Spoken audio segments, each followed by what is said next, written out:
여러분 혹시 상상해 보신 적 있으신가요? 평생 당신을 미워하고 괴롭혔던 사람이 사실은 당신을 가장 사랑한 사람이었다면? 오늘 이야기는 40년 동안 시어머니에게 구박받으며 살았던 한 며느리가 시어머니가 세상을 떠난 뒤 발견한 충격적인 진실입니다. 그 진실 앞에서 며느리는 그만 무릎을 꿇고 말았습니다. 어머니, 제가 몰랐습니다. 그게 사랑이었다는 걸. 여러분, 영상 시작하기 전에 잠깐만요. 구독과 좋아요 버튼 꼭 눌러주세요. 구독과 좋아요는 이런 감동적인 이야기를 더 많이 만드는데 큰 힘이 됩니다. 알림 설정까지 해주시면 따뜻한 이야기를 가장 먼저 만나보실 수 있습니다. 그럼 지금부터 가슴 아픈 모녀의 이야기를 시작하겠습니다. 1978년 봄, 22살 김순자는 설레는 마음으로 시댁 문턱을 넘었습니다. 하얀 원피스를 입고 수줍게 고개를 숙인 그녀 앞에서 시어머니 박영희 당시 51세는 차갑게 한마디를 던졌습니다. 너 내 며느리 아니다. 앞으로도 아닐 거다. 순자는 그 말을 듣는 순간 온몸이 얼어붙었습니다. 무슨 말씀을 하시는 거지? 하지만 남편은 그저 어머니가 좀 엄하셔. 적응하면 괜찮아질 거야 라며 얼버무렸습니다. 그날부터 순자의 지옥 같은 시집살이가 시작됐습니다.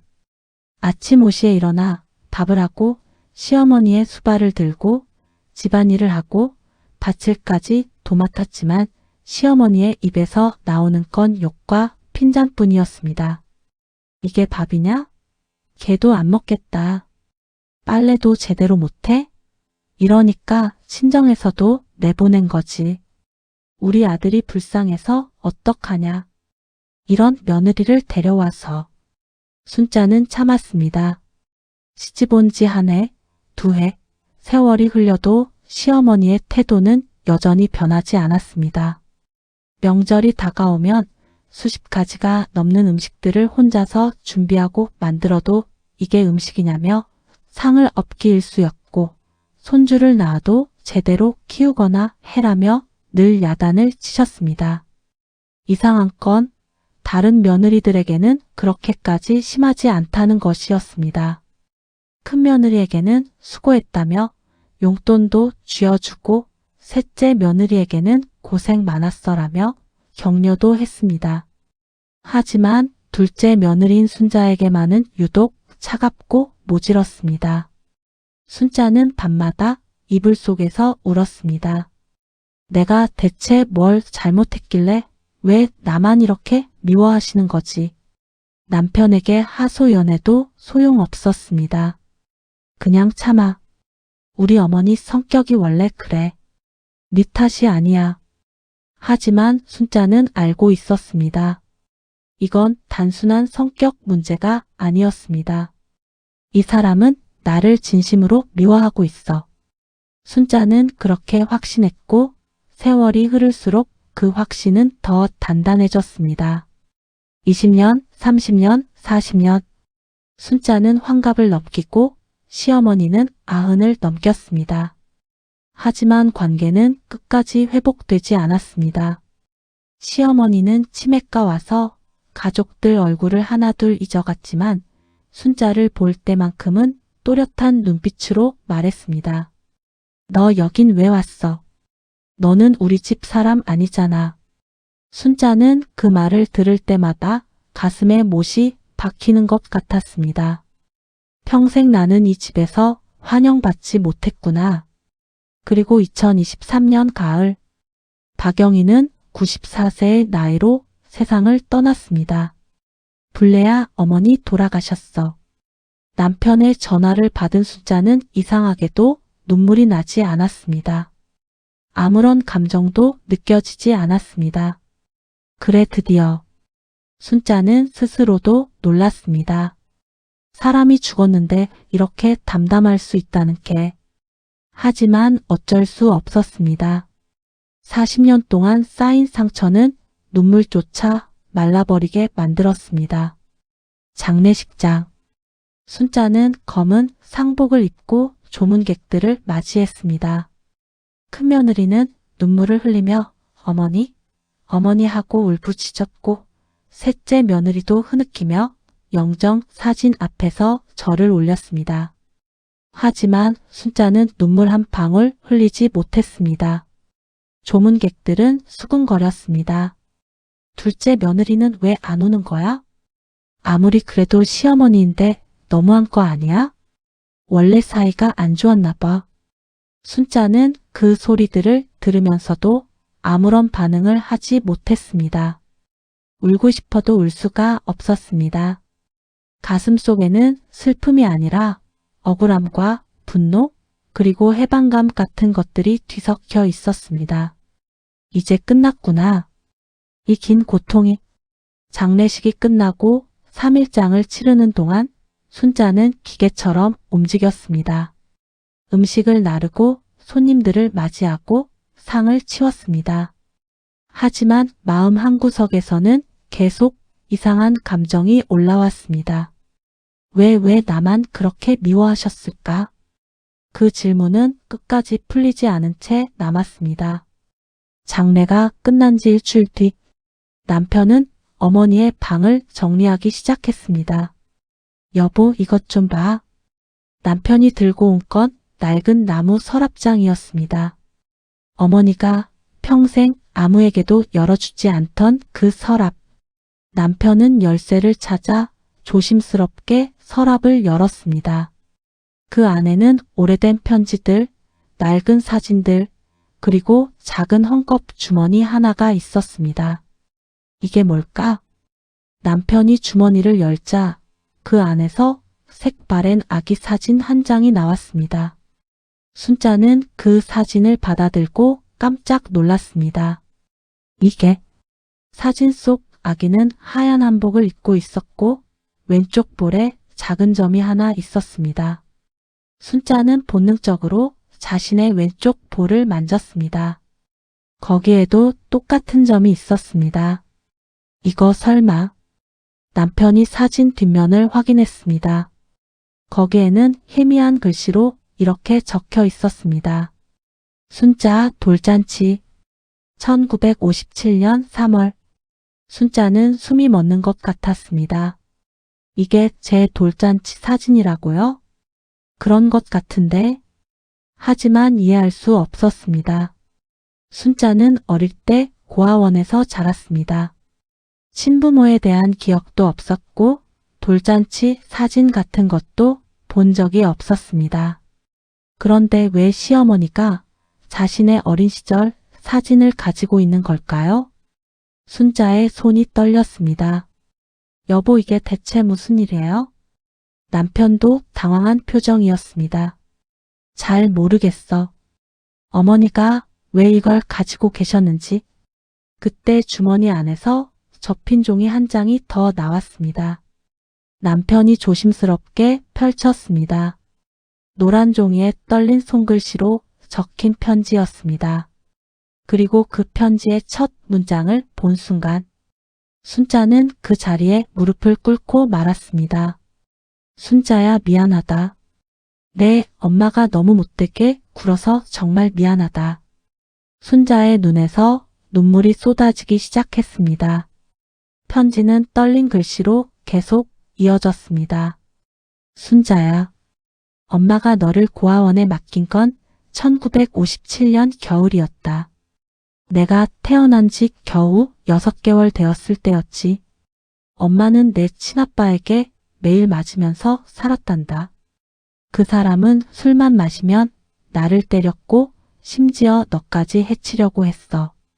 어느 날 밤 그 사람이 술에 취해 얘는 내 자식이 아니다라며 너를 집어던지려고 했을 때 엄마는 결심했어.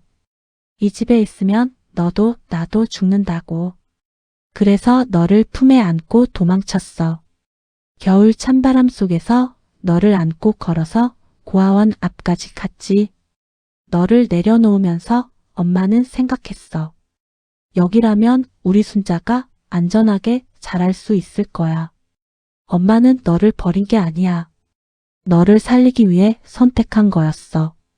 순자는 편지를 읽으며 온몸이 떨렸습니다.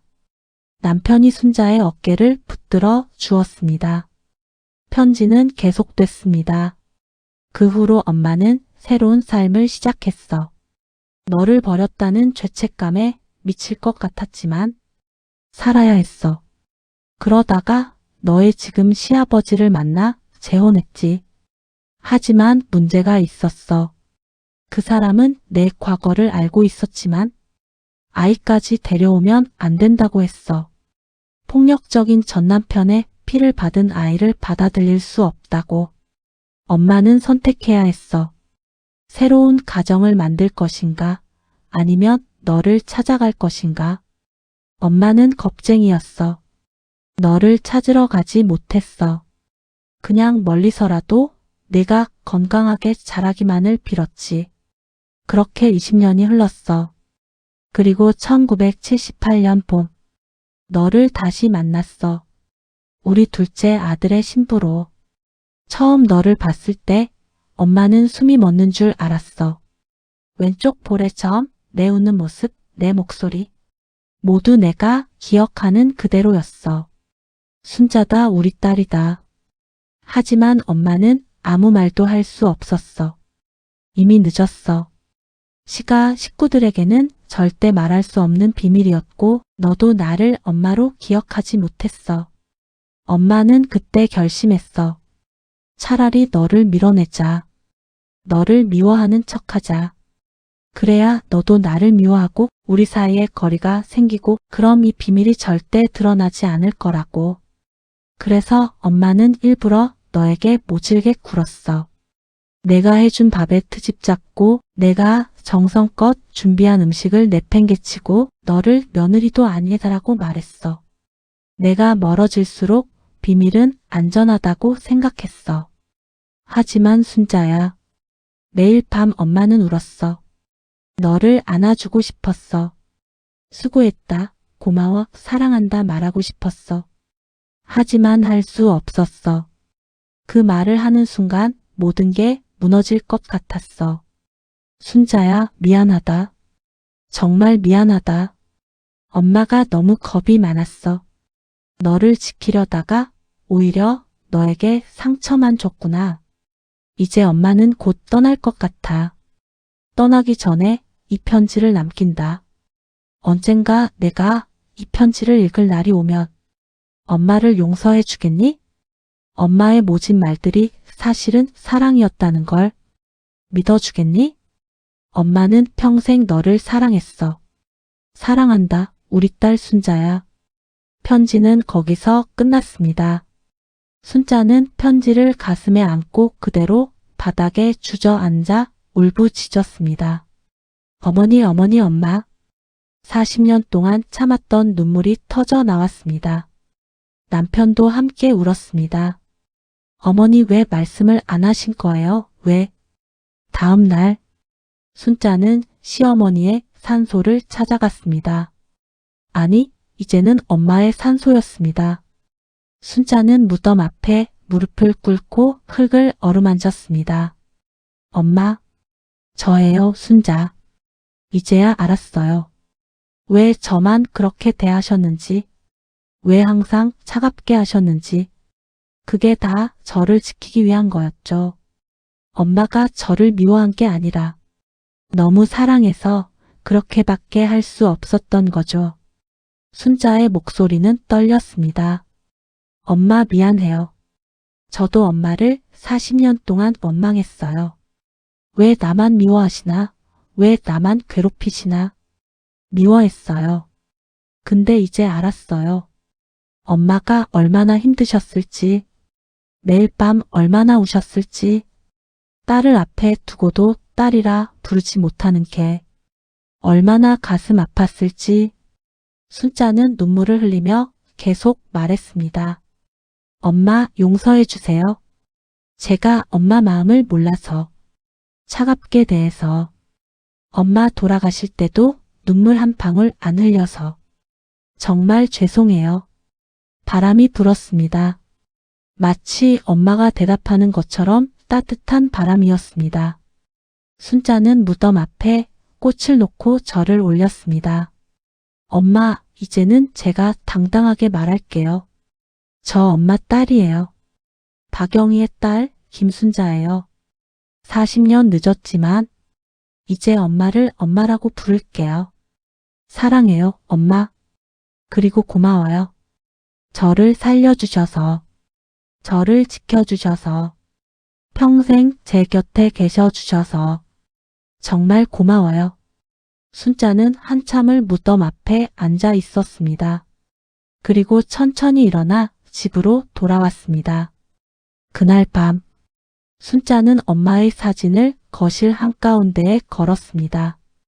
그리고 매일 아침 그 사진 앞에서 인사를 했습니다. 엄마, 잘 주무셨어요? 오늘도 좋은 하루 보내세요.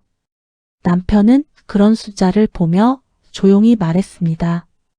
여보, 이제 마음이 좀 편해졌어? 순자는 눈물을 닦으며 고개를 끄덕였습니다. 응, 이제야 진짜 엄마를 만난 것 같아. 40년 늦었지만 그래도 알게 돼서 다행이야. 엄마의 사랑을 이제라도 알게 돼서. 그날 밤 순자는 오랜만에 편안하게 잠들었습니다. 꿈속에서 엄마가 나타나 말했습니다. 순자야, 이제 괜찮아. 엄마도 이제 마음 편히 쉴 수 있을 것 같아. 고마워, 우리 딸. 순자는 꿈속에서도 눈물을 흘렸습니다. 하지만 그 눈물은 슬픔의 눈물이 아니었습니다. 뒤늦게 찾은 사랑에 대한 감사의 눈물이었습니다. 여러분, 때로는 사랑이 미움의 얼굴로 다가올 때가 있습니다. 오늘 이야기 속 엄마는 딸을 너무 사랑한 나머지 미워하는 척해야 했습니다. 40년 동안 가슴속에 사랑을 숨긴 채 살아왔습니다. 여러분 주변에도 혹시 그런 사람이 있지 않을까요? 겉으로는 차갑지만 속으로는 여러분을 사랑하는 사람. 너무 늦기 전에 그 사랑을 알아봐 주시기를 바랍니다. 영상이 마음에 드셨다면 구독과 좋아요 꼭 부탁드립니다. 그리고 여러분의 이야기도 댓글로 들려주세요. 다음에도 더 따뜻하고 감동적인 이야기로 찾아뵙겠습니다. 감사합니다.